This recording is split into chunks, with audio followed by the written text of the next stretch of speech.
This shir is Le'ilei Nishmas Reuven ben Chaim. We're beginning with Maseches Pesachim, Perek Aleph, Mishnah Aleph. The Mishnah says, Or le'arba'a asar, on the night of the 14th of Nisan, which is Erev Pesach, Bodkin esa chametz, we check for chametz le'or haner, using the light of a candle. The reason it's done at night is because we learn that it must be done with a candle, and candles are most efficient at night. Also, because usually people are home at night. Now, according to the Torah, one would not really have to do bedikas chametz. One could just be mevatel his chametz, which means he could just make a declaration that his chametz is batel, it's ownerless. However, because of a fear that someone might find chametz on Pesach and either regret that he was mevatel it or eat it, therefore the Chachamim said a person should do bedikas chametz on the night of the 14th, and then during the day burn it. Kol makom she'ein machnisin bo chametz, any location where one does not normally bring chametz, ein tzarach bedika, does not need to be checked. Velama amru shtei shuros b'martef. So then why did the Chachamim say that one has to check 2 rows in a wine cellar? Normally one doesn't bring chametz to a wine cellar. So the Mishnah answers, makom shemachnisin bo chametz. We're discussing a location, a wine cellar, where people do bring chametz. For example, the waiter might go down to the wine cellar in the middle of the meal if they ran out of wine, and he might be holding a piece of bread, and he might drop the bread between the barrels of wine, and therefore part of the wine cellar needs to be checked for chametz. Now there's a machlokes, there's an argument between Beis Shammai and Beis Hillel as to how much of the wine cellar needs to be checked. Beis Shammai say, Shtei shuros al pnei kol hamartef, 2 rows on the face of the entire wine cellar. There's actually a dispute in the Gemara as to what this means.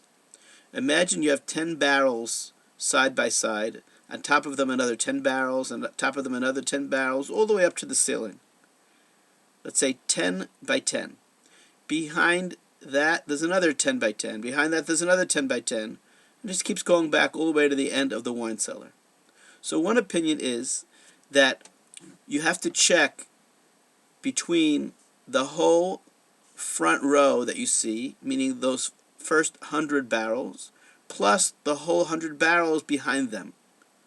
Or it could mean the 100 barrels that face you, plus the top 100 barrels that face the ceiling, or the entire top row that faces the ceiling.